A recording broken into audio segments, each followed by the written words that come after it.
Hi, everyone. Thank you for joining today. I'd like to welcome everyone to our April 2020 webinar, Navigating Change and Uncertainty, Securing Executive Team Support for Your Leadership Development Initiatives. We're thrilled to have you join us, and I'm excited to get us underway. Just a few housekeeping rules at the start. Right now, all of our attendees are muted. We will have time for Q&A, so we will have that opportunity for you to raise your hand, unmute you, ask any questions. We also welcome you at any time to put questions into the chat or into the questions box. I know that there may be a lot of questions from people, and we will be sure to either answer them during the presentation or after the presentation. We'll follow up via email. So just to let you know, my name is Jennifer Morrison, and I am a client development partner with Robert Gregory Partners. And at this time, I'd also like to introduce one of our moderators, Maria Sullivan, who goes by Sully. So Sully currently serves as our Managing Director of Leadership Development Consulting at Robert Gregory Partners. She has over 27 years of experience as a senior manager, mentor, and coach in the legal and financial fields. And with us, she really works to design and execute customized leadership development programs that align with strategic business objectives. And previously, she spent over 13 years at Deloitte, not only managing their firm's internal and external coaches, but also leading and managing their high potential leadership development programs for their US partners, and there were over 3,000 of them. So I'd like to hand it over to Sully. Thank you very much, Jen. Happy to be here today. Welcome, everyone. Thank you.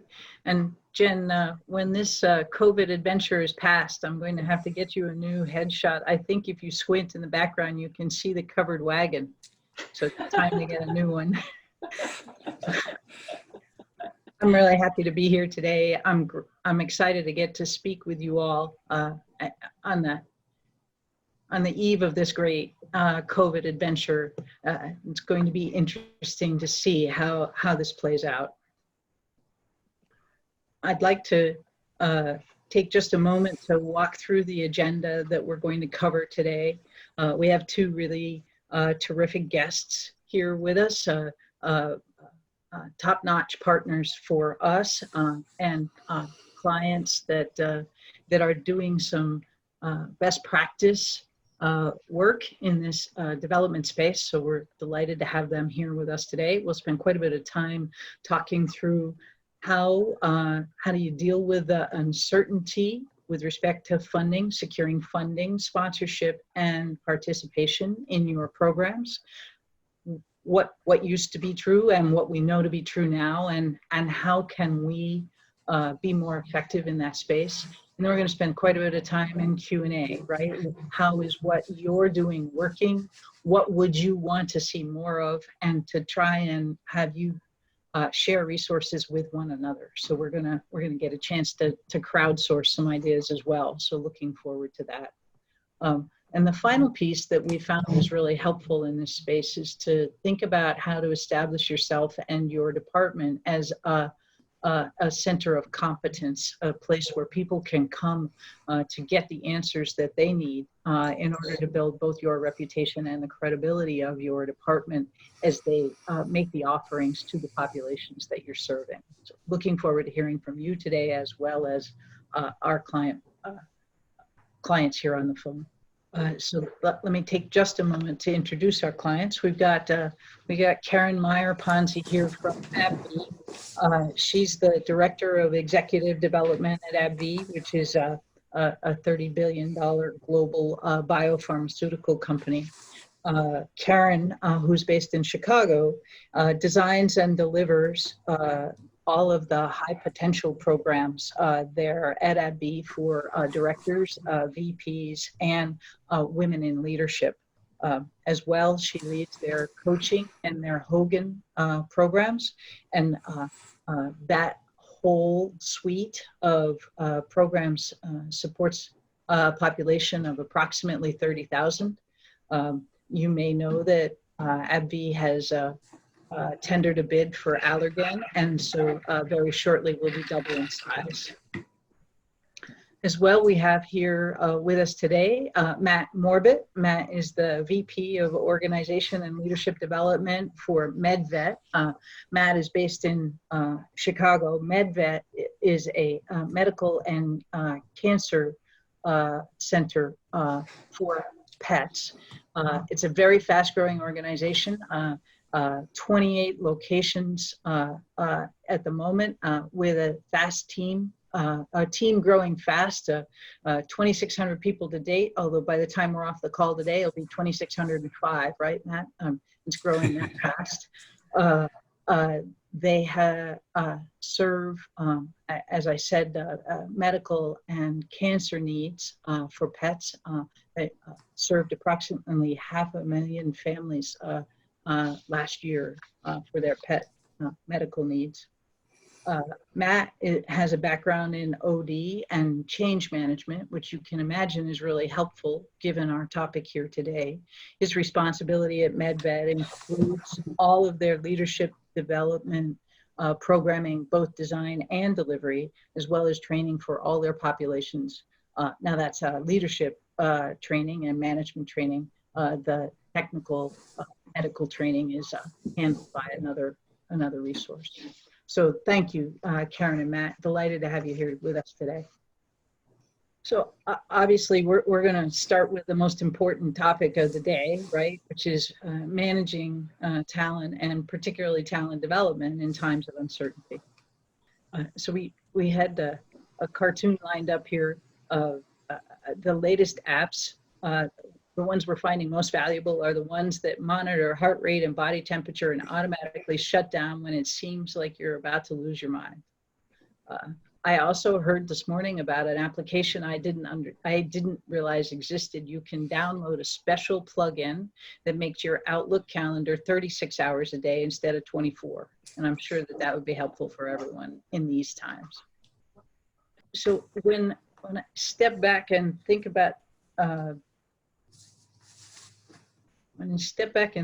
this, there are really three things that come to mind with respect to the uncertainty. The first is the basic pipeline math. So to be able to think about what talent is needed at what level, in what geography, with what skills, in order to execute against the strategic vision of the organization. I think if you can begin to develop the skill of talking about what's needed where and when and how many people in the future, then that can help you raise the awareness of the need for development in the organization, because it begs the question, point two, which is, shall I buy that talent or shall I build that talent? Now, obviously, in today's uncertain market, there is a likelihood that there may be more talent available to actually acquire, but you'll have to make some arithmetic in your mind about whether your culture accepts talent to be brought into the organization, whether bringing in talent at the level that you're going to need it is going to be helpful to the organization as quickly as you need it. So as an example, we were speaking recently with a big insurance company who had a need for general managers. They recognized that they were 45% short in the general manager arena 5 years out in Asia Pacific. And culturally, they were not in a position to be able to say, we'll just hire folks to fill those spots. So they went on a very intensive 3-year program in order to start to develop the talent to fill that pipeline gap. When you can have those kind of conversations, it makes short-term uncertainty a little less of a challenge, because you can already articulate the strategic need for a particular type of talent in a particular location. And it helps build the clarity of purpose around the programming that you are wanting to launch. The final piece that I would add about this uncertainty is to be thinking about the message that you're sending both to internal talent and to folks who might want to join your organization when you decide to not invest in development. We learned this lesson the hard way in 2008 and 2009. Many organizations stopped their development, and that signaled to the high potentials within the organization that they were not going to get a primary driver of their aspirations, and so they went elsewhere. As well, it signals to people who are coming into the organization that you don't take talent seriously. And we all know that in today's world, right, development has become the new compensation.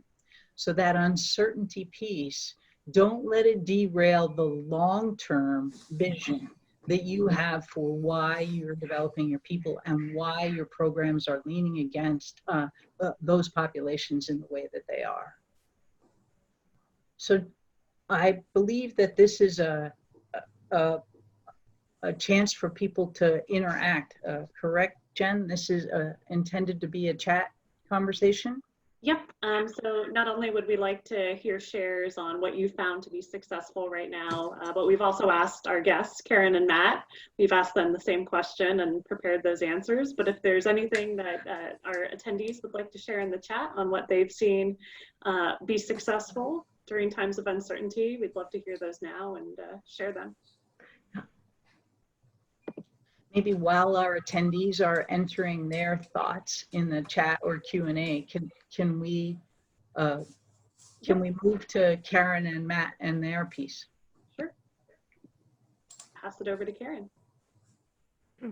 Okay, hello everyone. Thank you for your time. I appreciate being here. So, you know, AbbVie is in the process of a big change, and then along came COVID. So there are a lot of different factors we're all facing as we look at how do we bring development to be a priority in this type of situation. And one of the things that the group that I belong with, which is executive development, and we focus on key talent development, one of the things that we believe is really important is to get ahead and align up with the crisis. So you really want to be, look, there's an example, we have a program, the women's program, it's an in-person traditional program. And we could have postponed it until the fall. And we decided that we didn't want to for a couple reasons. First and foremost, we needed to really make sure that those leaders got development in a time when it was critical for them to get development. So with that purpose in mind, we worked with our vendor, which is the Center for Creative Leadership, to do a hybrid approach, to be able to touch these participants along the way virtually. And then down the line, hopefully in February, we'll be able to bring them in-house for kind of a capstone final session. So we're happy and proud of being able to pivot, if you will, based on the situations that are confronting us. The other things too is that we always are looking for what's the business need that would keep this development important to the organization. And we have a population of vice presidents that we've been hiring and promoting as our organization grows. And they're quite frankly very expensive to hire because of their medical background and a scarcity, as in kind of almost to what Sully is talking about. So in advance of trying to retain them on the offensive, we wanted to get, on the defensive, we wanted to get on the offense. And that was that we started to think about how do we onboard these folks in a way that really speaks to the values of the organization and really says to that leader, we care about your success here at AbbVie. So we're trying always to try to get ahead of the curve of anything that's happening. The other thing too that we've been doing a lot of work, and I'm sure Matt's in his organization does something similar, is that we're trying to get replicatable processes that keep being improved over time. So nothing ever should be stable as far as we're concerned. Whatever we're doing should get better every time we do it again. So we're always looking at what's next and how we can evolve and serve the clients internally in a better way. So those are a couple of things that we've been working on. So hopefully that would help maybe stimulate some conversation from folks out there. We'll pass it to Matt. Well, good afternoon, everyone, and thank you again for allowing me to join you today. like to echo a lot of what Karen just shared with you.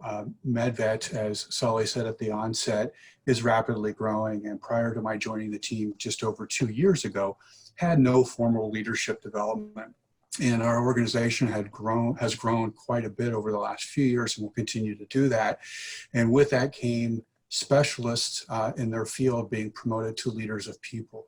So our focus over the last couple of years has been truly introducing the fundamental leadership qualities and competencies and behaviors to help our leaders demonstrate those, practice those, and emulate those with those that they work with, and cascade those down to the organization. The current circumstances has kind of put us a little bit in a pause stature, because the fact is all of our folks work on the hospital floors and they're dealing with patients and they still have them coming in. So we very early, being based in Ohio, we were an early adopter to working remotely and was very quick to put in place precautions for our employees, our team members, but also our clients and taking care of their pets and our patients. So with that, we've had to pause our current leadership delivery. It was all in person. In fact, we were in the throes of scheduling and taking our leadership down to our mid-level folks, going out regionally this year, delivering at multiple times in multiple locations. This is, again, our first iteration. And as Karen pointed out, we've been evolving that program over the last couple of years to meet our teams where they're at and to adjust the voice of our hospitals, our employees, and with the idea and the eye on eventually adapting it to some form of blended learning so it can be replicatable very easily, self-directed in some regards, et cetera. The current circumstances are helping us accelerate that. So we're taking a look at how can we deliver some of our content not so much in person. Again, early on, the need of having that in-person delivery was crucial because folks were getting to know each other and getting to know the organization and getting to develop their core leadership capabilities, but we're adjusting to do that. As we started and we continue to go through, we don't do training for training's sake. We've adapted an advisory group. We'll take a cross-section of our leaders, get their input on what we're doing, and making certain that it reflects the needs of the organization, reflects the perspectives of our leaders, and getting them involved in not only the delivery, but actually attending and participating. That's something that we're very blessed to have at MedVet, is a committed leadership team that somebody from our executive team, at least one or two folks at all times, are attending our programs, being present to be able to weigh in to support the organization. And lastly, we're very big on employee engagement. One of our key strategies that drives our growth and drives our delivering our MedVet experience is the employee experience. So over the last couple of years, in tandem with our leadership development, we've launched an employee experience survey to help better identify the engagement levels of our teams, hearing the voice of our team members, and we've done a lot to cater the leadership development to help reinforce the key drivers that helps enhance the employee experience. Excellent. Matt, I particularly want to comment on your approach with respect to the advisory group. So in my storied past, we used the advisory groups for many different purposes. One, of course, to advise the learning to ensure that it's relevant, viable, innovative, and immediately applicable. But there was a secret purpose that we used to use, and I'll reveal it here to our audience. We would use the advisory group to bring along naysayers. So if there were folks who were outside the tent and they needed to be pulled inside the tent, the surest way to get them there was to make them part of the advisory group, because then they could see their fingerprints on what was being created. So I certainly see that as a formidable best practice on multiple fronts. And Karen, I wanted to comment on your approach there at AbbVie. I think it's a best practice to be essentially hugging your talent from a safe distance, respectfully. Yeah, but, appropriately. appropriately. Touching, right. But to recognize that your competitive employment circumstance Mhm. demands that the high potentials feel the love, even when there's, there's potentially a long dry spell. To be able to pull it back and to say we need to touch them very frequently and very deliberately, and to be able to sort of pivot that. I see that as a second best practice for folks as you're thinking about, that beautifully well-crafted program that just isn't going to come off because it was scheduled in the middle of April. That doesn't mean that you can't lay it on its side, make it into 4 1-hour sessions, and at least keep people engaged. Matt, your comment about engagement here is really crucial. I think it's quite important to be able to pull that forward. So Sully, before you move on, we've been really surprised at the people we've done, and Sully's actually helping us with this 2 webinars yesterday and today for our alumni. We invited about 700. And we've been surprised at, first of all, the turnout, because you would think everybody is really busy with, just crisis management. And not only the turnout, but the staying power on these webinars. You would think at 90 minutes that would be enough. But we see the strong attendance at the beginning staying the strong attendance at the end. And I think part of that is if you give them what they need right now, to your point, it's a way of touching them in a way that helps them develop and says the organization is thinking about how to help them along the way.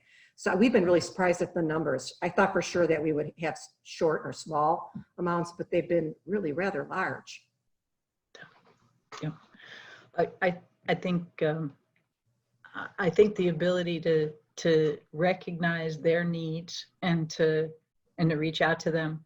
And even in places where you don't have the opportunity to continue the development. So for example, Matt, in your circumstance where it's all hands on deck on the hospital floors, I think that there's an opportunity to just let people connect.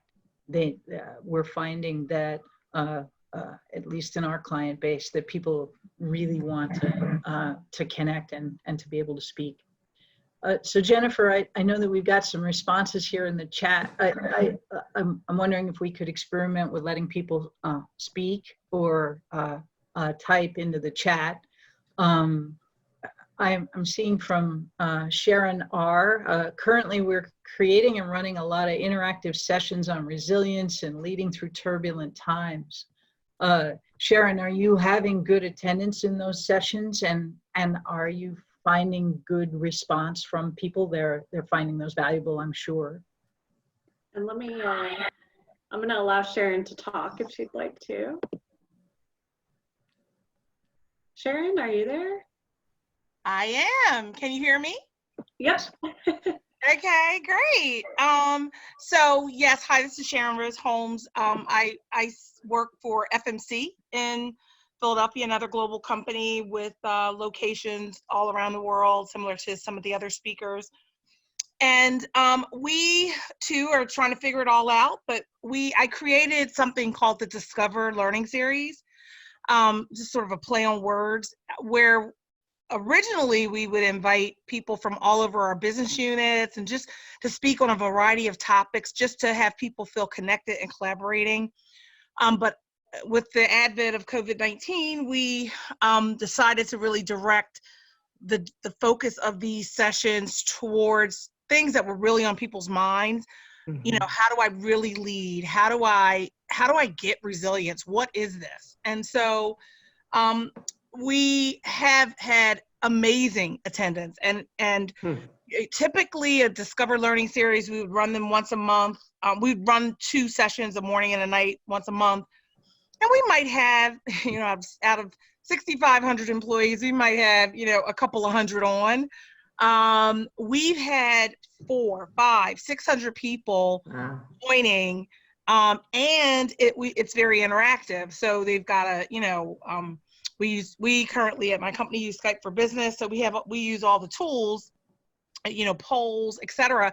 And people are really, really taking full advantage of that. And, I've wondered, is it because, I was wondering, well, people won't be able to attend because, like you said, they're busy, they're worried about things, they're trying to manage the crisis. But in reality, it's been the opposite. They've been, this is sort of the break, if you will, in their mind to really focus on, and it signals, my last comment, it signals to your point, it signals to the organization that we are still committed to developing you, and we're committed to our leaders. So, and everyone's a leader. My view is everyone's a leader at the company. So, sorry for that great big long-winded answer, but Yeah, thank you. That sounds like a best practice. You've got a venue to give people a chance to interact, to learn something, but also a chance to share the morale, right? To allow people to express and share their pride, and their challenges. And I think that in this moment, in these uncertain times, people need that.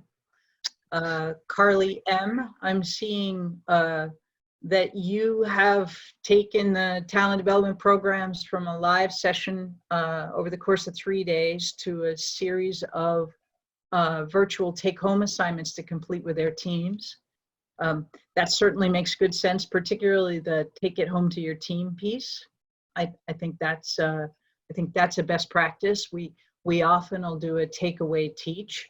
So you'll do a program for a leader group, and you give them a session in a box that they can take back and spend 15 minutes with their team on. It's a great way to cascade learning and to use Karen's comment to hug them appropriately. So with that, Jen, I think we've got another question we're trying to answer.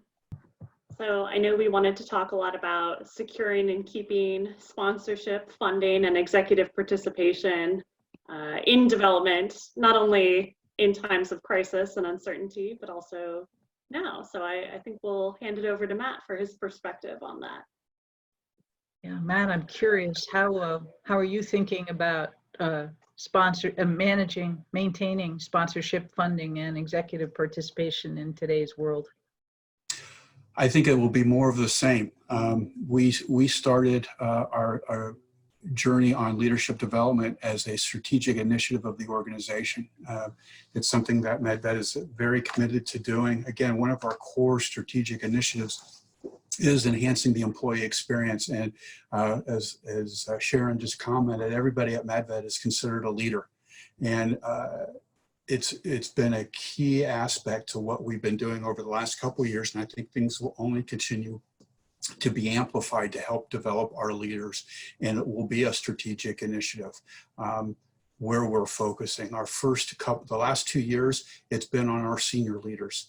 This year, going into next, is going to be our mid-level leaders. And then as it continues to evolve, it'll be our doctor leaders. So we're continuing to evolve that to help support our overall strategy. And again, having that advisory group, having the executive team being a key part of that, we get their voice up front. And it's everything that we do reflects the real-time needs of the organization.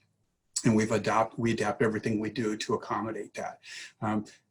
I made a comment the last time I spoke.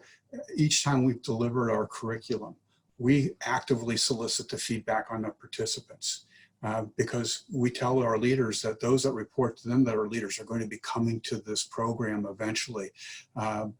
What can we do to make it better so it's worthwhile of your time and your commitment? So we're constantly adjusting everything that we do to reflect the voice of MedVet, reflect the voice of our industry and our employees and the needs of it, and tying it all back to our employee experience and helping recognize those leaders that are practicing what we're helping them do, we're seeing great positive trends in their engagement scores. We can't sit here and say that that's exclusively the contributing factor, but it is a contributing factor that's making a big difference. So constantly trying to tie it back whenever we can. And how do you support the business case, Matt? You tie back the engagement, but the actual time in class, the time in training, the resources that go to the training, do you have a formula that you use to help people understand the business value of that? It goes back to, it reflects on the overall employee engagement. And that's the big metric. And again, we can't sit here today and say that that's exclusively the sole factor. But when we are truly committed to our employees, creating a positive employee experience, and when we're seeing engagement scores, double-digit engagement scores go up over a period of 6-12 months, we're seeing that that's having an impact. When some of the language and terminology that we use in our leadership development is being used not only by the leaders, but some of our executive teams, we're seeing it become part of the fabric of the organization. So we can't sit and put a dollar amount on the return, but we can start to look at the employee experience. And we're also transitioning on helping weave some of what we're doing into the onboarding process, because in the veterinary industry, it's a high turnover industry by nature. And so we're doing everything we can to retain those good folks once we get them brought on board. Absolutely. It makes good sense. And if you've had engagement scores improve that much, then why not take credit? I am noticing that one of our panelists, Maura Stevenson, comments that if your work is aligned with the company strategy, then you don't always need a business case. Absolutely right. There is no reason to have development that is not leadership strategy, a leadership development strategy that is not 100% aligned with the company strategy. It does grease the skids, as it were. And if I may, coincidentally, Maura is our CHRO. So she and I work very closely on this. So well said, Maura. In that case, I'm gonna double down on my comment, Maura. If your engagement scores are up that much, then do take credit. Your leadership development is the reason. Karen. So I'm gonna actually take off from that point. I was sitting here looking at what I had originally talked about as we were preparing. But one of the things I think that's real important right now is not to be afraid to market. Because I think a lot of times we sit back and hope that somehow or another the value of what we do gets seen. And I think we need to be a little bit more proactive right now. So don't be afraid to send the good results that you hear. And if you get a love letter, if you will, from one of your past participants, don't be afraid to share that and make its way up the chain, because people need to know up where the budgets are being determined that the value is being perceived. So we're doing a concerted effort of making sure that the stuff we're doing right now, that people above us know the value that the participants are experiencing. So our mission is that we want to make a remarkable impact on patients' lives. And so as far as we are concerned in executive development, it's the same thing for our leaders, is to make a remarkable impact on their ability to lead. And when we are able to see that happen and we get a feedback around there, it needs to be shared. And so that I would encourage everyone to think about how can you make sure that your population knows the value that you're providing in this time right now. That makes sense. I'd take that a step further, Karen. Based on my experience, data is paramount at AbbVie. How are you generating and sharing data, not just about the quality of the experience, but the needs of the participants in these uncertain times? So I don't know if I can go get numeric, but I'll give one example. So I mentioned that actually you did that. I have executive coaching as one of my responsibilities. And part of the reason I was given that is I was an executive coach for 16 years before joining AbbVie. So I have the outside understanding. And so when I came in, I kind of cleaned up the development coaching side. But along the way, as I mentioned earlier, we discovered that when we were hiring in those more senior leaders at the VP level, that again, they were really expensive and hard to find. So we did create a transition support model, as I mentioned, but I took it a step further and said, how can we bring coaching into this so that each individual gets not only the support on the front end, but development along the way? And so that practice grew in terms of me having to push it at people, if you will. But the more of the VPs that went through that and they began to see the value, they became our emissaries. They were our ambassadors, to the point now where it is a fait accompli. Then anytime there's a VP that's promoted or a VP that's hired, the transition coaching is seen as a vital part of a successful transition. So I think it's making sure that you do a really good job, and this is not rocket science, that you're doing a really good job trying to get ahead of the need and providing the resource, and then really using that base that's experiencing the value as your emissaries and your ambassadors. So I don't know if that answers the numeric question, but it's more of an anecdotal, organic way to market.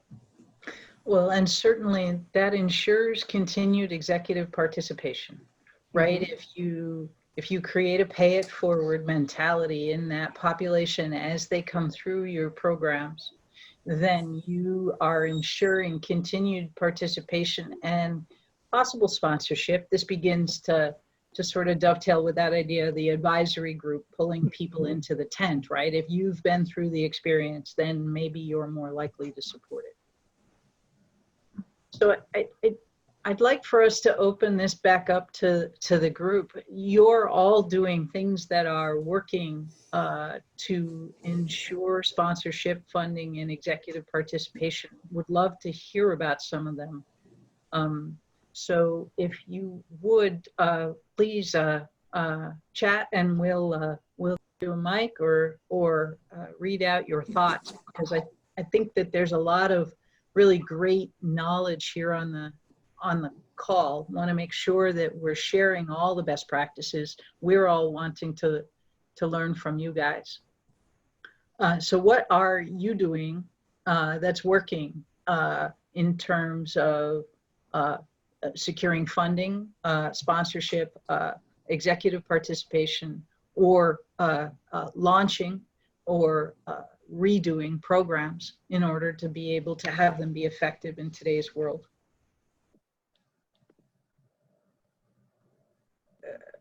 We have a question from a panelist member. Matt, can you talk about your problem-solving groups and executive involvement? Yes, be happy to. Part of our core curriculum in our leadership development is introducing a fundamental problem-solving model. Again, a lot of our participants have been very clinically trained to address a clinical problem and solve it, but what they're learning to do for the first time is address people issues and organizational issues. So we introduced a basic model where we feed a given problem to a group, half a dozen, 8 participants, and ask them to walk through exploring what's causing the problem, what are possible solutions, and how they would implement a solution, how they would prioritize the impact and the effect and the effort that goes into that. And as they go through that process, it's introduced in the second of 3 sessions that we get together. And between session 2 and 3, they work an hour a week as a group as they need to put together their recommendation. And each group is assigned an executive sponsor that will be available to answer any questions. And at least once, if not twice, we'll have scheduled calls. I sit in on them as a quote unquote coach, if you will, or a facilitator, but that gets the folks involved. Now, what's even more unique about this process is that the problems we give are real-time MedVet problems. on how we address ER wait times. How do we address staff scheduling? Because one of our largest costs is payroll. So how do we effectively and efficiently do staffing to address that? So we've introduced real-time problems that folks can then, after the third session, they make a group presentation, they can then adapt the recommended solution in their respective hospitals and put that into play. And as they go through that journey, they're working with leaders from other hospitals, and whereas in other circumstances, they would not have had a chance to work together. So it's giving them different perspectives, different inputs, large hospitals working with smaller hospitals, different geographic or demographic situations, et cetera. So it's been a journey. When we first introduced it, it was a point of frustration to some because it was something new, but it's been a realized value that has grown with an interest and credibility as we've gone through it. Nice.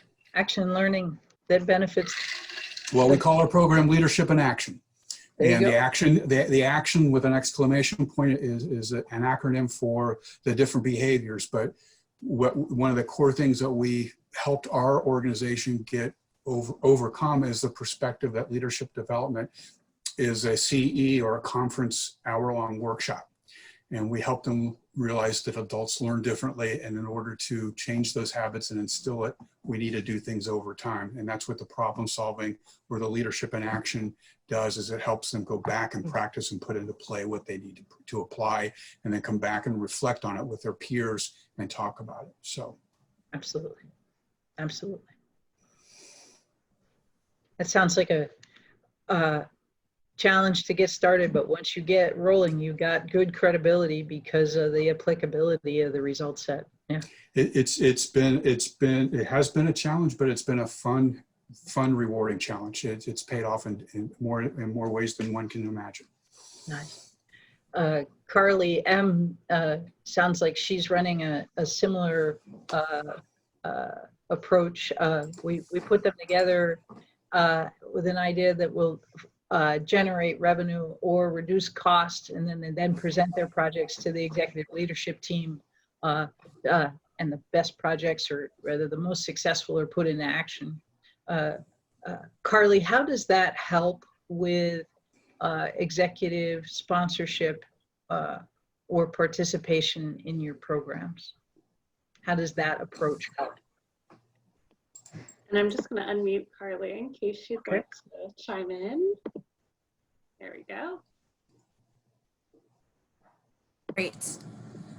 I think this really helps. You know, we use a lot of data analytics as well to kind of show business cases for why it's so important to promote from within as opposed to going outside of the company.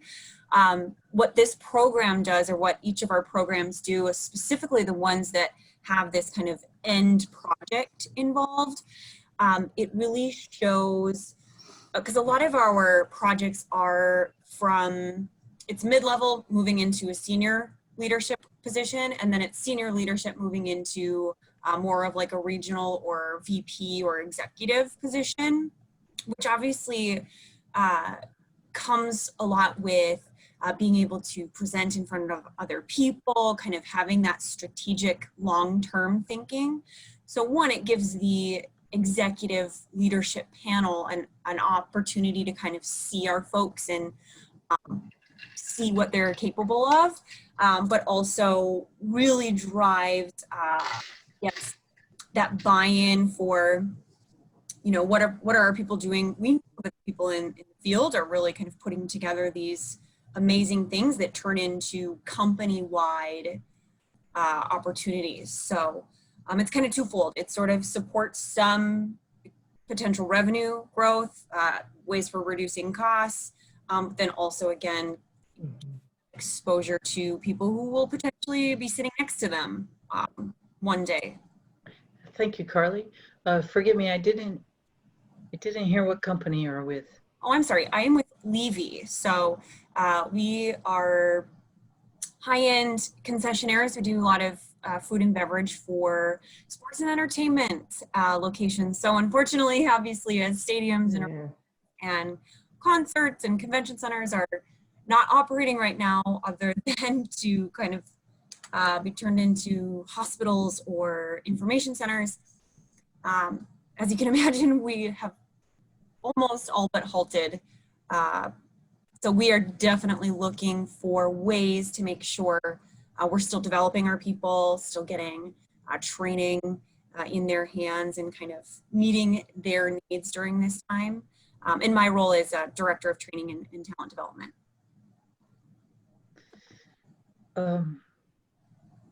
You raise an interesting point here, Carly, and Matt, you raised it as well, that there's a lot of halted funding going on.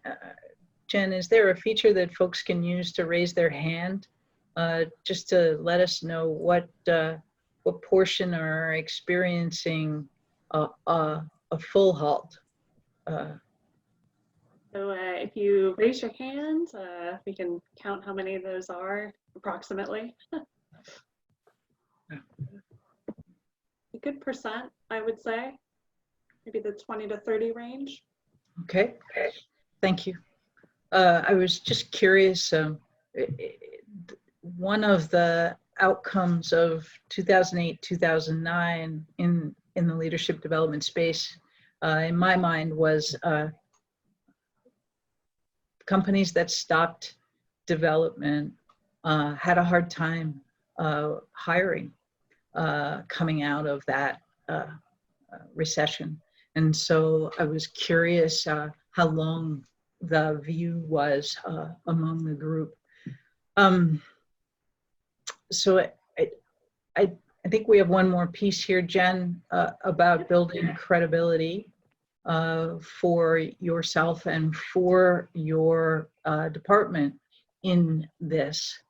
So I'd love to hear Karen and Matt, your thoughts on establishing credibility, again, as a way to add gravitas to your ask for sponsorship and participation.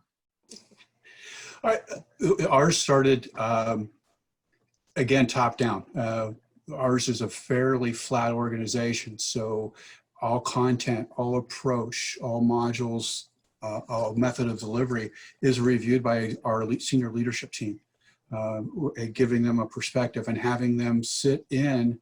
Again, we have 2-3 members, our chief operating officer, our chief medical officer, our CEO sits in on a good part of these programs. So they're aware of what we're doing. They're seeing the messages that and the approach that we're taking. They understand the impact that it's having.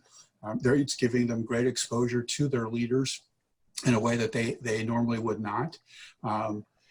And they see how we've adapted and evolved the program to fit the changing needs as we need to. So that will continue to evolve, and nothing will change. That's a good part of why when MedVet, the opportunity in MedVet, I was doing consulting for 4 years prior, but that was part of the allure of joining MedVet. Was you don't get the type of commitment that we've got every day and in the organization from a senior leaders. And what's even more enjoyable is as we've cascaded the program to a version that's our mid-level frontline supervisory. Those that have gone through our current program are now the sponsors that are taking time out of their day to come and sit in on the program to be the sponsors at that level, which is rewarding to myself because it's reflecting that they see the value and they're willing to take time out of their very hectic day to come and sit in and reinforce what we're doing. So I believe that as long as we continue to do that, we'll get the commitment from our leaders. Along with that, again, I go back to that employee experience. What are we doing to help enhance the employee experience and prepare our leaders to be able to enhance that employee experience? And as we continue to do our employee experience surveys, working hand in hand with helping our leaders successfully achieve and then sustain higher levels of engagement. Again, as an organization, our engagement scores have gone up almost 10 points in the last 18 months, 2 years since we started doing it, and the trend will continue. And so our next survey is targeted at the end of the summer, and our hope is that we'll reconvene our leadership development this fall, and we'll keep on going. Nice. Excellent. Fingers crossed. We'll Yeah. fall back to normal. Whatever that The is. new normal, right? whatever that Yeah, might right, be. exactly.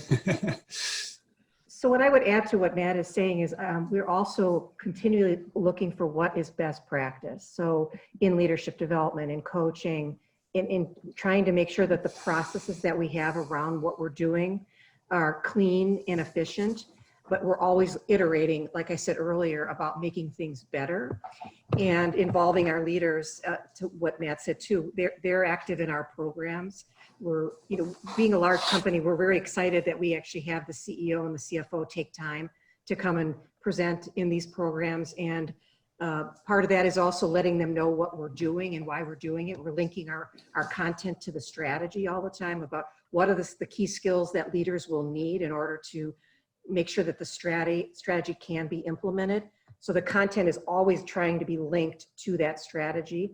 But I think the iteration and best practice work is also really necessary right now, is that we're always making sure that it's better. And I don't think I've run, and Matt, maybe you could speak to this, I don't think I've ever run a program the same twice, because I've learned from the last one to make it better on the next one. So, and that even might mean chucking some of the content because it wasn't quite right on. And not being afraid to do it and bringing something else in. So I don't know, Matt, maybe you could speak to whether that's an approach that you use as well. I'm 100% with you. In fact, when we started, I have a phrase, you like the phrase, what's the 80% solution that's 100% implementable?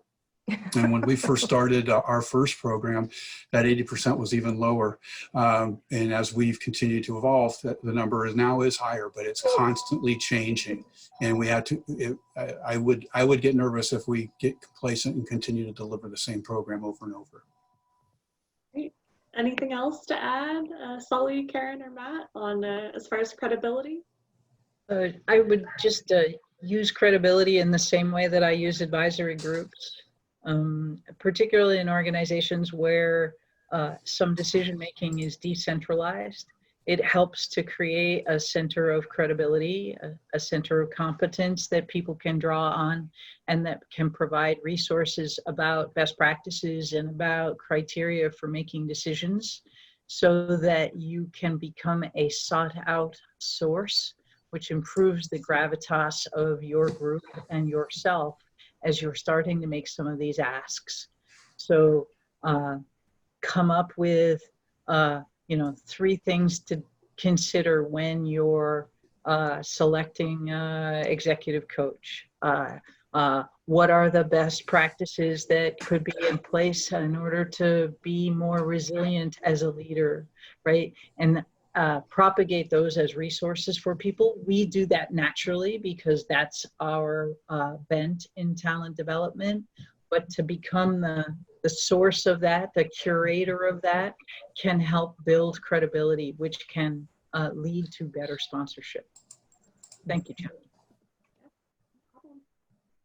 And I know we only have 5 or so minutes left. Thought that we could get to maybe 1 or 2 audience questions. I know we have a bunch, but we can definitely follow up with them via email for any that we don't get to. Do you want to see if there's any in the chat, Sully? And I know I have a couple that have been sent to me privately as well. I think we've covered the ones in the chat. So yes, please, Jen. The private ones would be helpful. Perfect, great. From Carly, is there a skill moving forward you believe we should be training managers on? Karen, why don't you speak first? Matt, second. Wood. I think it's going to have to be creativity, and not in the normal sense, because every solution that we had before COVID-19 is probably not going to work whenever we get through whatever, this time. People had a mindset and a view of life in the world a certain way before then. And this has really kind of changed the way we look at a lot of how we work and how we have to work in order to survive. So after this is done, and even in the middle of it, we need people who are creative and are innovating. And any idea is good, because the way we did it before probably won't work. We're even talking about how we go back to work. I mean, we are not going to be able to work the same way that we worked, 3 months ago, as close together immediately. And, we'll even shake hands, right? From, excuse me, from now on. So I think creativity and innovation need to be the real big focus. And then right behind it is agility, to be able to pivot real time to whatever the circumstances, and even being able to see ahead what's coming our way that we're going to need to prepare for. So kind of looking around the corner. So maybe that's not one thing, it's a couple, but it's not the standard problem solving anymore. Matt or Sally, anything to add? Yeah, I would agree with what Karen shared about at MedVet. One additional aspect is, again, I've mentioned a couple of times that we focus on the employee experience. And one of those focus areas around the employee experience is overall well-being. And that's physical, mental, financial, et cetera. And I think our leaders are going to need to be more effective listeners and counselors, because I think those returning to work may have different issues or amplified issues than they did a couple of months ago as they start to adapt to that new normal. It just, at the very least, be aware of the differences and being able to manage the differences that might be taking place. So I just want to extend on that. I was at another workshop not too long ago, and there was a lot of great practices that were shared, because this was about leaders in China and Italy and what they were learning that they could share with the leaders who were now first experiencing it. One of the things that came out that was really interesting is, under normal circumstances, when everything around us is kind of normal, we can work from our prefrontal cortex, which is our rational brain, without a lot of interruption. But we're finding that more people are distracted because normal isn't there anymore. So there's so much more of the amygdala being tapped, which is, to your point, Matt, the skill set. You can't attach an amygdala response with you can't address an amygdala reaction with a rational solution. And you have to be able to be with where that employee is. And sometimes it is dealing with the emotional piece that they're going through. And that isn't our skill sets typically as leaders. Great, thank you. Sally, anything to add before we wrap up? I know we're right at time. Make sure you're addressing the problems that are most relevant for tomorrow. It's more comfortable to address the problems that we had on March 1st than it is to think about the problems we'll have on July 1st. Don't get caught in that trap. Mm-hmm. Great, thank you. Well, we want to thank everyone for joining us today, and a very special thanks to Karen and Matt and Sully for all sharing their expertise on the webinar. I know we did have a number of questions that we didn't get to, but I will make sure that there is an email follow-up with any questions that you may have. And you can always email us if there's any other questions that you may think of once we've wrapped up the webinar. But thank you for joining, and you'll see a brief survey pop up just to get some feedback on the webinar today, right as we close out the window. So if you could fill that out, that would be great. Thank you so much, everyone. Thank you. Thank you. Thank you.